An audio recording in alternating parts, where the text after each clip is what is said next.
মাথায় রাখেন, আগে দা, পরে না অব, মাঝখানে একটা নাউন বসে।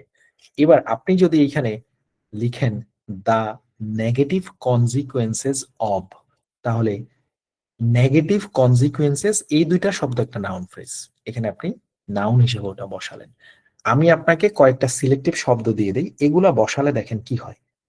অ্যাডভান্টেজ শব্দের অর্থ কি? সুবিধা। তাহলে খেয়াল করেন, বাংলায় যাকে সুবিধা নামে ডাকা হয় তাকে ইংরেজিতে কি নামে ডাকে? অ্যাডভান্টেজ নামে। তার মানে বাংলায় যদি হয় নাম, ইংরেজিতে অ্যাডভান্টেজ শব্দটা হবে নাউন। আমরা ছোটবেলায় শিখছি টিআইওএন যুক্ত শব্দগুলো নাউন থাকে, সি যুক্ত শব্দগুলো নাউন হয়, এমইএনটি থাকলে নাউন হয়। ক্লাস 6 এর স্যাররা কখনোই আপনার ওটা বুঝাবে না। আমি স্যার হইলেও বুঝাইতাম না, কারণ আমাদের 6 এর ব্রেনে এই লোড কোনোদিনই নিতে পারবেন না, যে বাচ্চারা এই লোড কেমনে নিব। যে আপনারা যদি বলা হয় যে টিআইওএন থাকলে নাউন হবে, এটা কোনো স্বতঃসিদ্ধ কথা না, এটা হচ্ছে নাউন চেনার কিছু সিমটম। কিন্তু এটা দিয়ে যে নাউন হবে ব্যাপারটা এরকম না। কিন্তু আমাদের তো তখন এই থিম ধরানো যাবে না যে যে কোনো কিছুর নামকেই নাউন বলে। আসল কথা হচ্ছে তোমার যে শব্দের অর্থ দ্বারা কোনো কিছু নাম বসা বুঝাবে সেটাই নাউন। তখন আমরা হা করে কানতাম এই কথা যদি বলতো স্যারেরা ক্লাসে 6-এ বললে। আস্তে আস্তে এগুলা বের হয়েছে, রাইট? সো এইখানে যে শব্দ দ্বারা যে কোনো কিছুর নাম যদি প্রকাশ করতে পারেন ওটাই নাউন, সিমটমের দরকার নেই। এবার যে সকল জিনিসকে আপনি সুবিধা নামে ডাকেন সেগুলোকে ইংরেজিতে আপনি অ্যাডভান্টেজ বলে ডাকেন। এখন অ্যাডভান্টেজ অর্থ যে সুবিধা, ওটা যদি না জানেন তাহলে আমি কি করতাম? এবার আসেন এই জায়গাটাতে সিম্পলি না জানলে আমাদের যেগুলো দেওয়া আছে এগুলো ব্যবহার করবেন, তাইলেই হলো। লিখে রাখবেন খাতায় অ্যাডভান্টেজ অর্থ সুবিধা।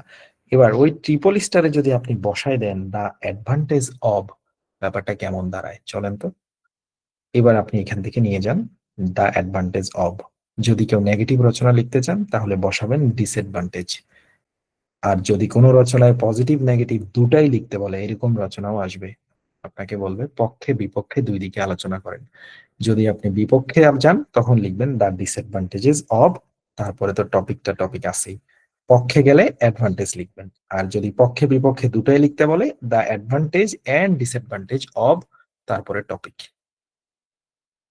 এখন অ্যাডভান্টেজের পরিবর্তে আপনি পজিটিভ ইম্প্যাক্টস লিখতে পারবেন, ডিসঅ্যাডভান্টেজের পরিবর্তে আপনি নেগেটিভ ইম্প্যাক্টস লিখতে পারবেন, অ্যাডভান্টেজের পরিবর্তে আপনি বেনিফিটস লিখতে পারবেন।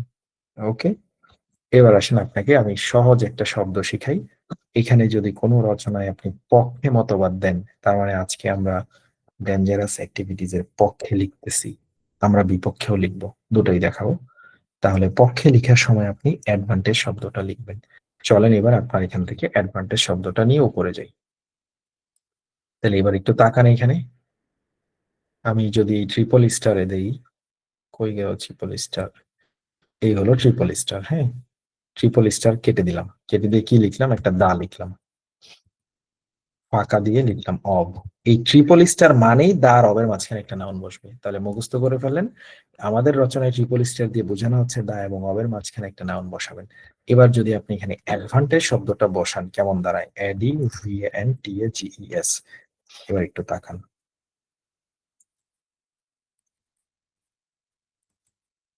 এবার সি হয়ে গেছে। এবার অর্থটা কি দাঁড়াইছে খেয়াল করেন। In this essay I will put forth my view point, এই রচনায় আমি আমার দৃষ্টিভঙ্গি দেখাবো রিগার্ডিং ব্যাপারে the advantages of dangerous activities, dangerous activities এর সুবিধার ব্যাপারে। তার মানে উত্তর কোন দিকে গেল বলেন তো? এবারে চলে গেল। আর যদি বলেন আমি ডেঞ্জারাস অ্যাক্টিভিটিস এর বিপক্ষে, তাহলে এখানে লিখবেন ডিসঅ্যাডভান্টেজেস অফ। তার মানে এই দা এবং অবের মাঝখানে আপনি কোন দিকে রচনাটা নিয়ে যাবেন সেই শব্দটাকে নাউন ফর্মটা লিখলেই হবে। এখন তারা জিজ্ঞেস করছে তুমি কি ডেঞ্জারাস অ্যাক্টিভিটিস পছন্দ করো? আপনি বললেন হ্যাঁ পছন্দ করি। এমন আপনারা জিজ্ঞেস করছে হোয়াই, কেন পছন্দ করো? এবার আপনি বলবেন কি ডেঞ্জারাস অ্যাক্টিভিটিসে অনেক অ্যাডভান্টেজ আছে এই জন্য পছন্দ করি। এই জন্য আমরা অ্যাডভান্টেজ শব্দ দ্বারা ওটাকে ব্যাখ্যা করতে পারি। যদি কোনো রচনায় জিজ্ঞেস করে তুমি কি এটা পছন্দ করো না, ডেঞ্জারাস অ্যাক্টিভিটিস কি তুমি পছন্দ করো না, আপনি বললেন না আমি পছন্দ করি না, প্রশ্ন করবে হয় কেন করো না। এবার যদি আপনি এখানে ডিসঅ্যাডভান্টেজ লিখেন, ডিআইএস লিখে দেন, দেখেন কি হয়েছে, the disadvantages of dangerous activities. তাহলে এই পুরোটা লাইনের তখন অর্থ কি দাঁড়ায়? এই রচনায় আজকে আমি ডেঞ্জারাস অ্যাক্টিভিটিস এর অসুবিধাগুলোর ব্যাপারে লিখবো। তার মানে আপনি সিদ্ধান্ত নিছেন ডেঞ্জারাস অ্যাক্টিভিটিস এর বিপক্ষে চলে যাবেন। সো যে কোনো রচনা বাকিগুলো আমরা দেখাই দিব কিভাবে করতে হয়, একটা ভালো করে বুঝেন, বাকিগুলো অটো বুঝবেন। পাশাপাশি আমি যেটা করব, আজকের ক্লাসের পরে আপনাদেরকে দুইটা পিডিএফ শেয়ার করব। নাম্বার 1 পিডিএফ হবে এটা, নাম্বার 2 পিডিএফ হবে যে 15টা রচনা আপনারা লিখছেন। ওকে, 15টা রচনার টপিক গুলা কি হবে আর এই দার অবের মাঝখানে কি বসাবেন আমি লিখে দিয়ে দিব। ওটা একটা পিডিএফ করা আছে আমার কাছে, ওটা অর্থ সহ করা, ওটা দিয়ে দিলেই বুঝবেন। ওকে, তাহলে দেখেন এতক্ষণ এসে কি কি হলো এই ব্যাপারটা। এবার পুরোটা লাইন পড়েন। এই বাক্যটার অর্থ হচ্ছে, আজকে যে আমি ডেঞ্জারাস অ্যাক্টিভিটিস নিয়ে কথা বলছি, এই ব্যাপারটা একটা দারুণ ব্যাপার। আচ্ছা, এইখানে তো এটা তো ছিল format, I am very sorry, এটাকে তো নষ্ট করা যাবে না। এই জিনিসটা আমরা এই জায়গায় যেমন ছিল তার তেমনই রেখে চলে যাই। ওকে, চলে যাই আমাদের নিচেরটাতে যেটাকে আমরা নষ্ট করব। চলে আসেন নিচেরটাতে। এবারে নিচেরটাতে দেখেন কি দাঁড়াইলো। In this essay I will put forth my view point, the advantages of dangerous activities. আর এখানে কিন্তু প্রথম লাইনের পরে মাঝখানে যে একটা লাইন ছিল যেটাতে বলা ছিল প্রপোনেন্টস এন্ড অপোনেন্টস, আমি যেটাকে বলছি নট ফর অল, ওই বাক্যটা কিন্তু বাদ দিয়ে দিছি। আপনি পরীক্ষার হলে বাদ দিয়ে ছোট করে লিখবেন, কারণ আপনার সেলফ রাইট যদি একটু বেশি হয়ে যায় রাইটিংটা। ওকে, সো 2 নম্বর লাইনটা আমি পুরোই বাদ দিয়ে, the aforesaid assertion discloses the dangerous activities skiing and extreme motorcycling. এই রচনায় আমি লিখবো ডেঞ্জারাস অ্যাক্টিভিটিস এর পক্ষে। তার মানে পুরাটা ইন্ট্রোতে কি দাঁড়াচ্ছে, আজকের রচনাটা কোন দিকে যাচ্ছে সেটার ভূমিকাটা সুন্দর মতো হয়ে গেল।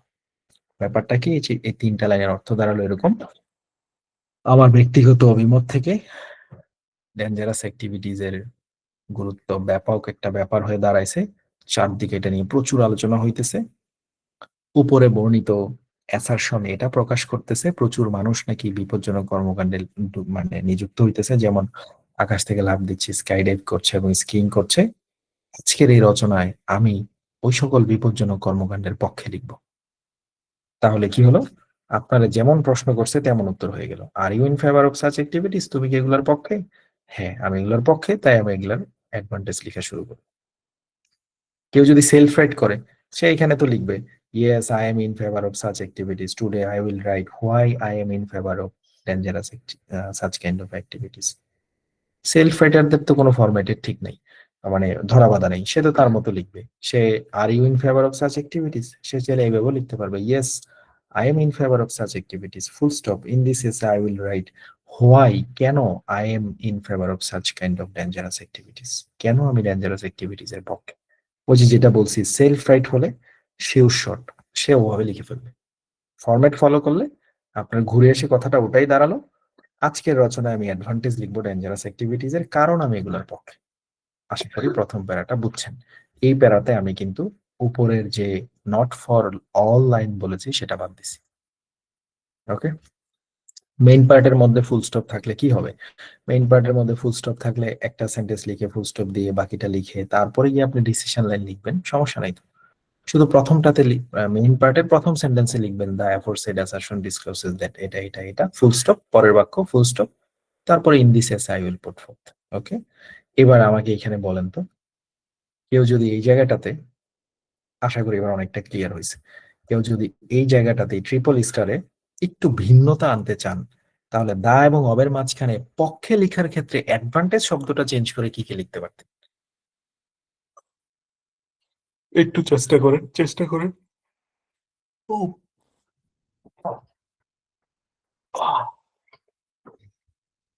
একটু ভিন্নতা আনার চেষ্টা কিন্তু সব সময় থাকা উচিত। একজন বলছে বেনিফিটস, ওকে, একজন বলছে পজিটিভ ইম্প্যাক্টস, শুধু পজিটিভ লিখতে হবে না, একজন বলছে প্রায়োরিটিস, এখানে কিন্তু প্লুরাল লিখতে হবে। আমি যে বললাম না অ্যাডভান্টেজেস, আপনাকে কিন্তু প্লুরাল করে লিখতে হবে। কেন? পড়িয়েছি অলরেডি একটা ক্লাসে, পিস পিস করে গুনতে পারলে কাউন্টেবল নাউনকে প্লুরাল করে দিবেন। অ্যাডভান্টেজ কিন্তু গুণা যায়। কেমনে গুণা যায়, ধরেন আমি বলছি, কি বলছি, যেমন ধরেন আমরা এবার হজে গেলাম যে কাফেলার সাথে, উনি আমার যদি বলে তুমি যদি আমাদের সাথে যাও তাহলে তোমাকে কয়েকটা সুবিধা দিব। কেমন? প্রথম সুবিধা, কাবা ঘরের আশেপাশে রাখবো। 2 নম্বর সুবিধা, তোমাকে আলাদা একটা রুম দিব। 3 নম্বর সুবিধা, তোমাকে এটা দিব। 4 নাম্বার ওটা দিব। এই যে একটা একটা সুবিধার কথা তিনি বলছে, প্রতিটা সুবিধাকে কিন্তু আপনি আলাদা আলাদা করে আইডেন্টিফাই করতে পারেন। অর্থাৎ যখনই কোন নাউনকে আপনারা আলাদা আলাদা করে মার্ক করতে পারেন, তখনই সেটা কাউন্টেবল হয়। সো অ্যাডভান্টেজকে এখানে অ্যাডভান্টেজেস লিখতে হবে কিন্তু, বুঝিয়েন কিন্তু, খেয়াল করছেন কিনা? আমি কিন্তু এখানে অ্যাডভান্টেজেস লিখছি, আপনি যদি বেনিফিট লিখেন বেনিফিটস লিখবেন, আপনি যদি দা এবং অবের মাঝখানে পজিটিভ ইম্প্যাক্ট লিখেন পজিটিভ ইম্প্যাক্টস লিখবেন। অলরাইট, সো আপনি লিখতে পারেন the benefits of dangerous activities, the positive impacts of dangerous activities, the beneficial outcomes of dangerous activities. Okay, no problem, গেল প্রথম প্যারা। আশা করি বুঝছেন। আর যদি কেউ বলেন আমি ডেঞ্জারাস অ্যাক্টিভিটিদের বিপক্ষে লিখবো, তাহলে তো সোজা, তখন কি লিখতে পারেন বলেন তো? কি কি লিখতে পারেন দা এবং অবের মাঝখানে? কি কি লিখা যেতে পারে বলেন? বিপক্ষে লিখতে গেলে কি কি লিখা যেতে পারে? ইন করলে রাইট করেন। হ্যাঁ, মেরিটস লেখা যাবে অবশ্যই, স্যারের ভাই মেরিটস লেখা যাবে, ব্রিলিয়েন্ট ভাই ব্রাদার। একজন বলছে আপসাইডস লেখা যাবে নাকি, কেন নয়, অবশ্যই। সো নেগেটিভের ক্ষেত্রে ডিমেরিটস লিখতে পারবেন, ব্যাড সাইডস লিখতে পারবেন। নেগেটিভস লেখা যাবে না সুজন ভাই, লিখতে হবে নেগেটিভ ইম্প্যাক্টস। তারপরে কনস লিখতে পারবেন, ড্রব্যাকস লিখতে পারেন। এই যে ইসুফ ভাই বলছে ড্রব্যাকস লিখবেন, দারুণ দারুণ শব্দ আসতেছে, দারুণ ভালো। সো আশা করি বুঝছেন, প্রথম প্যারা ক্লিয়ার। এবার দ্বিতীয় প্যারায় চলে যান। দ্বিতীয় প্যারায় কি আছে? কিছুই নাই, পড়ানো লাগবে না, নট ফর অল। মুখস্থ রাখবেন এভরিওয়ান। যারা একটুখানি মনে করেন যে পরীক্ষার হলে এমন ঘটনা ঘটলো, আপনি পরীক্ষার হলে অতটা ভালো রাইট করতে পারছেন না, সময় চলে যাচ্ছে, বা আপনার টপিকটা আপনার কাছে ক্লিয়ার না, অথবা আপনি কোনো না কোনো ভাবে আগেই জানেন আপনার পরীক্ষা কিছুটা খারাপ হওয়ার সম্ভাবনা তৈরি হয়ে গেছে, তখন কি করবেন? শব্দ সংখ্যা 200 পূরণ করার জন্য 2 নাম্বার প্যারাই লাইনটা বসাই দেন। এটা আসলে বাসায় থেকেই বোঝা যায় কে এটা লিখবে আর কে লিখবে না। এই লাইনে কি আছে? To support my perspective, citing an example where a recent research conducted by a prominent international organization not only outlines the benefits of dangerous activities as well as the potential implications, but also points out the main reasons behind the aforementioned statement. এটা একটা complex sentence, বিশাল বড় একটাই বাক্য, প্রচুর পরিমাণে কঠিন কঠিন শব্দ দিছি, কারণ লিখবই যেহেতু আমরা টেমপ্লেট, অন্তত অ্যাডভান্স সেন্টেন্স লিখে কিছু কিছু নাম্বার যদি পাই সেই আশায়। টেমপ্লেটের বাক্যগুলোরে আমরা গেটিস বলতে পারি। গেটিস মানে তো বুঝছেন আশা করি, লাগলে নিলেন, না লাগলে বাদ, গেটিস। ওকে, সো এই জায়গাটায় কি হলো, এই লাইনগুলো পুরোই গেটিস টাইপের, দরকার পড়লে দিবেন, দরকার না পড়লে দিবেন। কারা এটা দিবে? তারা আগেই বাসা থেকে বুঝতে পারবে যার সেলফ রাইটিং এবারেই খারাপ, এক দুইটা বাক্য সে লিখতে পারে না ফরম্যাটের ভিতরে, আহ, আশানুরূপ নাম্বার পাবেন না। হয়তো টেনে টুনে 50-58 আপনি পেতে পারেন, যদি রাইটিং এর অন্য পার্ট গুলোতে ভালো করেন। শুধু রচনায় তো আর হবে না, এই রচনায় আহ ভালো করতে হবে, মানে যদি শুধু টেমপ্লেট লিখেন রচনায়, টুকিটাকি এখানে খালি শব্দগুলা বসান, খুব একটা ভালো স্কোর পরীক্ষার হলে আমরা আশা করতে পারি না রাইটিং এ। আপনি হয়তো 50-58 আইএলস যেটা 6.5 দরকার, মানে যেটা দরকার সেটা হয়তো করতে পারবেন, বাট বড় স্কোর করতে গেলে, আর সেটাও আপনাকে করতে হলে রাইট ফ্রম ডিকটেশন ভালো করতে হবে, কারণ ওখান থেকে রাইটিং এ নাম্বার ঢুকে। সামারাইজ রিটেন টেক গত ক্লাসে যেটা পড়ালাম সেখানে সুন্দর মতো কপি পেস্ট করতে হবে, সব ঠিক রাখতে হবে। তখন আপনি রচনা একটু খারাপ করলেও সমস্যা নেই, বাট ওইদিকেও খারাপ আবার রচনা ওইদিকে খারাপ, তখনই কিন্তু আমাদের রেজাল্ট 50ও আসে না রাইটিং এ। ওকে, সো সিম্পলি যাদের একটু বড় রেজাল্ট দরকার তাদের একটু ভিন্নভাবে চিন্তা করতে হবে বাকিদের তুলনায়, কারণ আপনি চাইতেছেন অন্যদের থেকে ভিন্ন রেজাল্ট, তো আপনি তো চিন্তাটাও করবেন ভিন্নভাবে। তখন তাদেরকে একটু ফরম্যাটের ভিতরে ভিতরে জিনিসপাতি দিতে হবে, তারাই ফর্ম এটা বাদ দিয়ে দিবে, পুরোটা এরকম করে বাদ কাটলো, ফরম্যাট হিসাবে এটা কাটলাম না, লিখে রাখছি নট ফর অল। এটার অর্থটা কি একটু জেনে রাখেন। এটার অর্থ হচ্ছে, উপরে যে আমি গল্পটা বলছি, আমার গল্পটাকে আরো বেশি ভাব বাড়ানোর জন্য আন্তর্জাতিক মানের বিখ্যাত প্রতিষ্ঠান এটা নিয়ে রিসার্চ করতেছে, এবং তারা দেখাচ্ছে ডেঞ্জারাস অ্যাক্টিভিটিস কিভাবে আমাদের বিভিন্ন ভাবে আমাদেরকে হচ্ছে গিয়ে প্রভাবিত করতে পারে। এই লাইনটা পজিটিভ নেগেটিভ যে কোনো রচনার ক্ষেত্রে খাটবে, এটা কোনো পক্ষে বিপক্ষে যায় না, এটা হলো গোলালো টাইপের, সে সকল তরকারিতেই খাটে। টেমপ্লেট একরকম গোলালোর জিনিস, গোলালো কিন্তু সব তরকারিতেই যায়, মাংসে আলু ভর্তাতেও যায়, ভর্তা দিয়ে আলু দিয়ে বানায় না ভর্তা, সব ভাতের সাথেও সিদ্ধ হয়, ম্যাশ পটেটো দুধের সাথেও গোলালো যায়, বাদ নাই, গোলালো সব জায়গায় যায়। ওকে, আচ্ছা, সো এই গোলালো মুখস্থ করে রাখেন, লাগলে দিলেন, না লাগলে ভাই। যারা বাসায় বুঝতে পারবেন যে আমার এটা লাগে না, হুদাই এটা মুখস্থ করে দরকার নেই। চলে গেলাম 3 নাম্বার প্যারা। এবার আসেন 3 নাম্বার প্যারা। কারো কারোর জন্য 2 নাম্বার প্যারা হবে। কার জন্য? যে 2 নাম্বার প্যারা বাদ দিবে তার জন্য এই 3 নাম্বার প্যারা হবে 2 নাম্বার প্যারা। ওকে। এবার 3 নাম্বার প্যারায় আছে কি, এট দা আউটসেট, শুরুতে, উই শুড অ্যাকনলেজ দ্যাট, আমাদের এটা স্বীকার করা উচিত। যে কি স্বীকার করবেন? এখানে কি বসাবেন? ডেঞ্জারাস অ্যাক্টিভিটিস, টপিকের নাম বসান। ক্যান ব্রিং নিউমেরাস, যদি আপনি উপরে ট্রিপল স্টারে বলে আসেন আজকের রচনা অ্যাডভান্টেজে হবে, তাহলে এখানে লিখবেন ক্যান ব্রিং নিউমেরাস অ্যাডভান্টেজ, অথবা লিখবেন বেনিফিটস, অথবা লিখবেন প্রস। শুধু খেয়াল রাখবেন, ট্রিপল স্টারে যদি আপনি অ্যাডভান্টেজ শব্দটা ব্যবহার করেন, এখানে দিয়েন বেনিফিটস বা প্রস, একটু ডিফারেন্ট করবেন। ওয়াই? ওই যে বলছি গরু একটি চতুষ্পদ জন্তু, আপনি লিখবেন এটা, অন্য স্টুডেন্টরা লিখবে গরুর 4টা পা আছে। বুঝছেন তো? সিনোনিম ব্যবহার করবেন।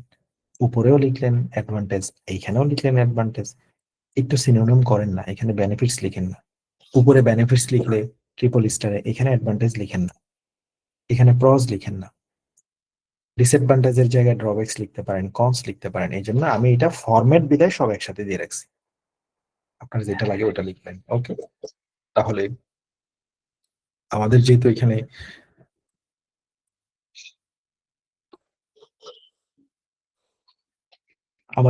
এটা ফরম্যাট, এই জন্য ফরম্যাটের ভিতরে সবগুলো দেওয়া লাগে দিয়ে রাখছি। আপনি যখন ট্রিপল স্টারে বলে আসছেন, today I will write the advantages of dangerous activities, এবার এখানে এসে লিখে নেন the outside we should acknowledge that dangerous activities can bring numerous benefits, কারণ উপরে তো অলরেডি অ্যাডভান্টেজ শব্দটা ব্যবহার করেছেন। এবার আপনি একটা একটা করে বেনিফিট এখানে লেখা শুরু করবেন। এটাই হলো খেলা। ওকে। এবার আপনি যদি এমন আসে পরীক্ষার হলে শুধু ডিসঅ্যাডভান্টেজ লিখতে বলছে, বা আপনি সিদ্ধান্ত নিছেন ডেঞ্জারাস অ্যাক্টিভিটিজ এর বিপক্ষে যাবেন, তখন কি হবে? At the outset we should acknowledge that dangerous activities can bring numerous, এখান থেকে একটা দিবেন ড্রব্যাকস, ফুল স্টপ। তখন ওগুলা লাগবে না, সব বাদ। আর যে সকল প্রশ্নে আমাদেরকে বলবে প্রবলেম সলিউশন, যেটা ওই যে উপরে দুটা দিয়ে রাখছি,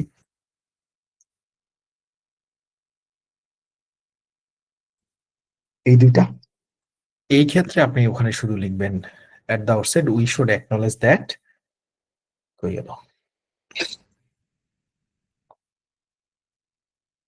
এই যে at the outset we should acknowledge that topic can bring numerous challenges and solutions। যেমন ওই যে একটা রচনা দেওয়া আছে উপরে ট্রাফিক জ্যাম নিয়ে, তাহলে এখানে কি লিখতে পারেন? Excessive traffic can bring numerous challenges and solutions. তখন তার নিচের মধ্যে চ্যালেঞ্জেস মানে প্রবলেম, দুই একটা প্রবলেম লিখবেন, যে ট্রাফিকের কারণে মানুষ অফিসে যেতে পারে না, রুগীরা রাস্তায় মারা যাচ্ছে, অন টাইমে আমরা হচ্ছে গিয়ে হসপিটালে পৌঁছাতে পারছি না। তারপরে কয়েকটা সলিউশন লিখে দিবেন, ট্রাফিক আইন সবাইকে মানতে হবে, প্রাইভেট গাড়ি বাসায় রেখে মেট্রো রেল ব্যবহার করা যেতে পারে, ট্রাফিক অথরিটিরা আরো বেশি কঠিন হতে হবে, কঠিন না হলে মুশকিল। যেমন সৌদি আরব থেকে অভিজ্ঞতা অর্জন হলো, সিগন্যাল ক্রস করলে সর্বোচ্চ জরিমানা হয় ওখানে 3000 রিয়াল, যেটা কিছু কিছু কর্মীদের কামাইতে 2 মাস লাগে। এতটা ভয়ানক, কেউ ভয়ও সিগন্যাল ক্রস করে না, রাস্তায় গাড়ি নেই, লাইট জ্বলছে, থেমে আছে। কেন এটা হলো? যে শাস্তির পরিমাণ বড়, তাই ভয় পায় বেশি। আমাদের তো আইন প্রয়োগকারীরাই ঠিক নেই, ঘুষ নিয়ে ছেড়ে দেয়, তো আমরা তো ট্রাফিক জ্যাম বাধা বলি।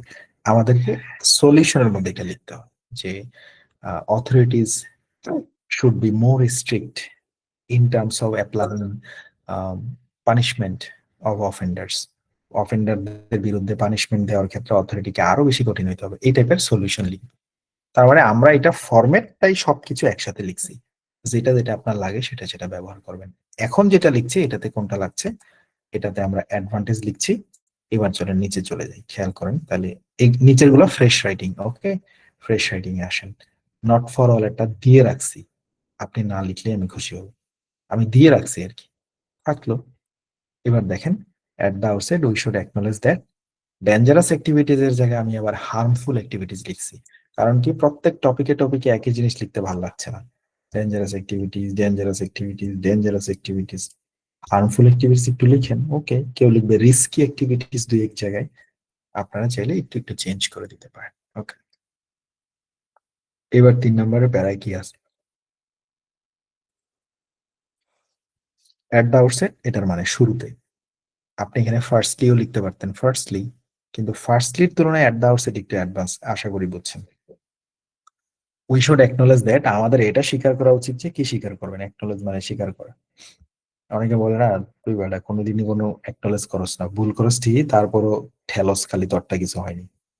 মানে অনেকে আছে এরকম, যতই ভুল করুক সেই সেরা, কোনোদিনও অ্যাকনোলেজ করে না তারটা ভুল হয়েছে, তো স্বীকার করে না।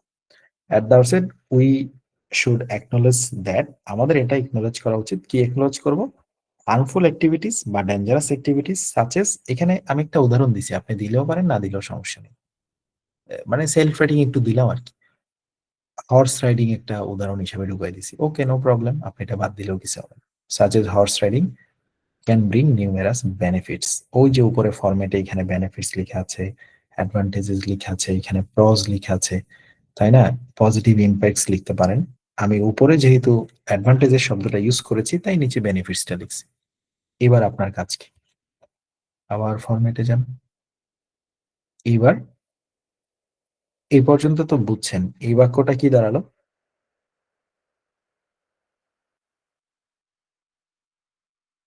এই বাক্যটাতে শুধু আমরা বলছি আমাদের যে টপিকটা দেওয়া হলো, এই টপিকটা বিভিন্ন রকমের সুবিধা নিয়ে আসতে পারে, এইটুকুই। এখান থেকে বেনিফিট শব্দটা পিক করেছি, বাকিগুলো বাদ, কারণ আমি শুধু পজিটিভ লাইন লিখছি। এবার আপনার কাজ কয়েকটা বেনিফিট লিখে দেওয়া, এটাতে একটু সেলফ রেটিং দিতে হবে। ওকে, আমাকে শুনতে পাই ঠিকঠাক? Net and everything clear, signal clear? Okay, good good, ঠিক আছে, চললাম আবার। ওকে, তাকান এখানে। ওয়ান অফ দ্য অ্যাডভান্টেজেস, ও দাঁড়ান একটু নোট খাতায় লিখে রাখি, আপনাদের প্রাইজ মানি গুলো তো দিতে হবে।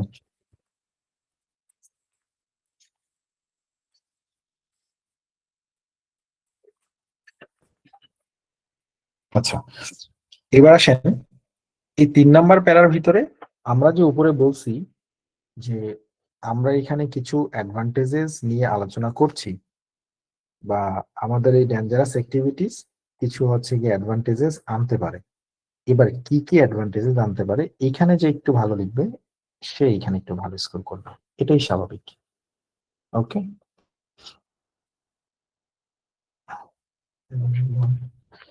ওকে লিখলাম, আসি। এবার দেখেন, কেউ যদি মনে করেন যে আমি নিজের মন গড়া এখানে এক্সাম্পল গুলা লিখবো বা বিস্তারিত আলোচনাটা করব, করেন। আর যদি বলেন আমারে হেল্প করেন, তাহলে আমাদের থেকে হেল্প নিতে গেলে আপনি এই শব্দগুলা আপনি কাজে লাগাতে পারেন। এখানে আমি কিছু ভাঙা ভাঙা বাক্য রেখে দিছি আপনার জন্য, আপনি এগুলা নিয়ে নিয়ে বাক্য তৈরি করতে পারেন। আপনার জন্য এখানে কিছু রাখা আছে, কি রাখা আছে? কেউ যদি মনে করেন যে আমি নিজের মধ্যেই অ্যাডভান্টেজ লিখে ফেলবো, ওকে। আর যদি বলেন আপনার থেকে কিছু নিবো, তাহলে এখান থেকে নেন। One of the advantages is that, অনেকগুলো অ্যাডভান্টেজের মধ্যে একটা অ্যাডভান্টেজেস হচ্ছে যে এই দ্যাটের এই ডট ডটের ভিতরে আপনি আপনার অ্যাডভান্টেজটা লিখবেন। ধরেন আপনি এখানে অ্যাডভান্টেজ নিলেন না, কেন? ট্রিপল স্টারে অলরেডি অ্যাডভান্টেজ নিছেন, এই পাশে বেনিফিট নিছেন, তাহলে এবার প্রস শব্দটা নেন, একটু সিনোনিম করতে পারেন। তাহলে one of the pros is that, অনেকগুলা প্রজের মধ্যে একটা প্রজ হচ্ছে যে এই দ্যাটের ভিতরে আপনার জন্য খালি আছে। এবার আপনি লিখেন, যখন আমি বাইক চালাই তখন আমি চিল করি। কেউ লিখবে আমি রোলার কোস্টারে উঠলে দারুণ ফিল করি। কেউ লিখবে বাচ্চা কাচ্চার এন্টারটেনমেন্টের জন্য এগুলা খুব দরকার, নিজের মতো করে। সো আপনি লিখেন one of the advantages is that, simple হিসাবে লিখতে পারেন, হয় না do dangerous activities, I feel better, full stop. In addition to this, আপনার যদি আরেকটা লিখতে ইচ্ছা করে, ইন এডিশন টু দিস দিয়ে কমা দিয়ে এখানে ডট ডটের ভিতরে আপনি আরেকটা লিখেন। এখানে আপনি লিখতে পারেন ইন এডিশন টু দিস, ওই যে বলেছি, হয় নাই ride my bike extremely on road, যখন আমি আমার বাইক এক্সট্রিমলি রাস্তায় চালাই, কমা আই ফিল চিল্ড, আমি চিল ফিল করতে পারি। আপনি যদি বলেন আমি আরেকটা লিখবো, তাহলে লিখেন ফুল স্টপ দিয়ে মোর ওভার দিয়ে কমা দিয়ে এই ডট ডটের ভিতরে আরেকটা লিখেন। যদি বলেন আমি আরেকটা পারবো, ফুল স্টপ দিয়ে লিখেন ফার্দার মোর, এই ডট ডটের ভিতরে আপনি আরেকটা লিখেন। এখানে আপনার জন্য জায়গা করে দেওয়া আছে 1 2 3 4, কেউ 4টা লিখবে, কেউ 5টা লিখবে, কেউ যদি বলে আমি আরো পারি, ফুল স্টপ দিয়ে দিয়ে এখানে লিখতে থাকেন। এখানে যে ফার্দার মোর দিয়েই লিখতে হবে, মোর ওভার দিয়েই বাক্য তৈরি করতে হবে এমন কোনো কথা নেই। সেন্টেন্স কানেক্টর ছাড়াও তো বাক্য তৈরি করা যায়। সিম্পলি আপনি লিখতে পারেন। তো আপনি এখানে শুধু লিখলেন one of the pros is that when I do dangerous activities I feel better, full stop. When I ride my bike extremely I feel chilled, full stop. Car racing is my passion, I like it a lot, full stop. কেউ বলবে when I get my vacation I try to do parasailing with my colleagues, full stop. লিখতে থাকেন একটার পর একটা, একটার পর একটা। এখানে আমি বাক্য সুন্দর করার জন্য কানেক্টর গুলা দিয়ে দিয়ে শুধু সাজায় রাখছি। মোর ওভার, কমা, বাক্য, ফার্দার মোর, কমা, ডট ডট ডট। এই ডট ডটের ভিতরে কিছু না কিছু বাক্য আপনাকে লিখতেই হবে। এখন প্রশ্ন করবে কি যে ভাই এখানে যদি না লিখি পরীক্ষায় কি নাম্বার পাবো? আমি বলেছি আশানুরূপ নাম্বার পাওয়া যাবে না, কারণ এই আহ, প্রশ্ন যা করেছে ওটার উত্তর দেওয়ার জন্য এখানে তো কিছু লাইন লিখতে হবে, নয়তো আমরা বুঝবো কেমনে যে কেন আমরা ডেঞ্জারাস অ্যাক্টিভিটিস পছন্দ করতেছি। তারপরে এগুলা লেখার পরে এখানে আমি আপনাদের জন্য একটা উদাহরণ দিয়ে রাখছি, কেউ যদি সম্ভব হয় এই উদাহরণ দিবেন, না হলে মানে কেউ যদি সম্ভব হয় উদাহরণ দিবেন, না পারলে আমাদেরটা দিবেন। আপনি আপনার মতো কোনো ডেঞ্জারাস অ্যাক্টিভিটিস এর উদাহরণ এখানে বসাই দিবেন। উদাহরণ শুরু করার ক্ষেত্রে নিতে পারেন আমার থেকে টু কোট অ্যান ইনস্ট্যান্স, যদি একটা উদাহরণকে কোট করা হয়, অথবা এখানে একটা উদাহরণ বলতে গিয়ে এখানে কেউ লিখবে ফর এক্সাম্পল, সেটার তুলনায় একটু বেটার হচ্ছে to quote an instance. Instance শব্দের অর্থ উদাহরণ। তাহলে এখানে আপনি লিখেন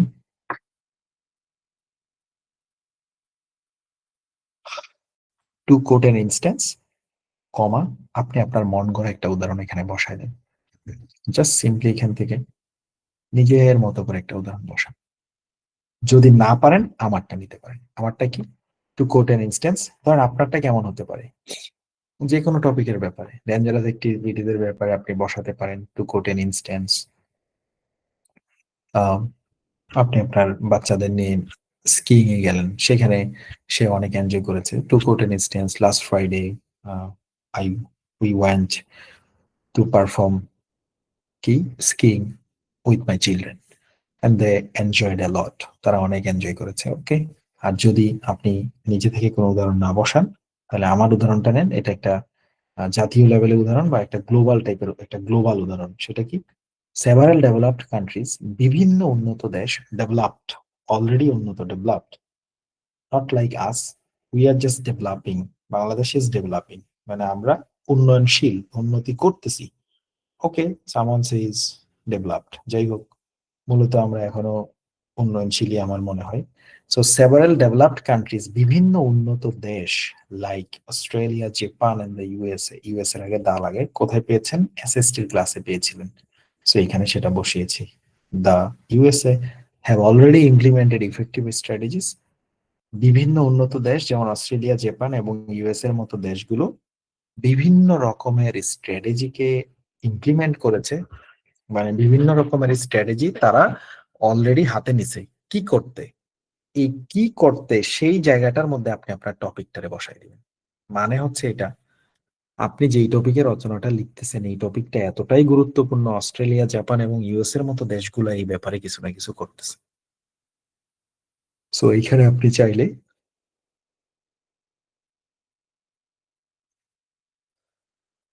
several developed countries like Australia, Japan, and the USA have already implemented effective strategies to promote অথবা প্রিভেন্ট, দুটার একটা শব্দ দিবেন।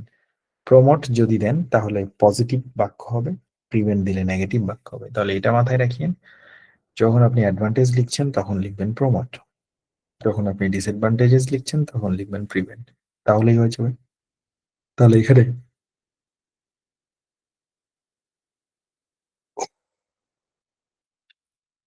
যদি আমরা এখানে অ্যাডভান্টেজ লিখতেছি যেহেতু ডেঞ্জারাস অ্যাক্টিভিটিজ এর পক্ষে, তাহলে আমরা এখানে প্রমোট শব্দটা ব্যবহার করব। বিপক্ষে লিখলে প্রিভেন্ট, অর্থাৎ যে কোনো রচনার আপনি পক্ষে লিখলে প্রবণ শব্দটা নেবেন, বিপক্ষে গেলে প্রিভেন্ট শব্দটা নেবেন, তাহলে একটা সেলফ সেন্টেন্স তৈরি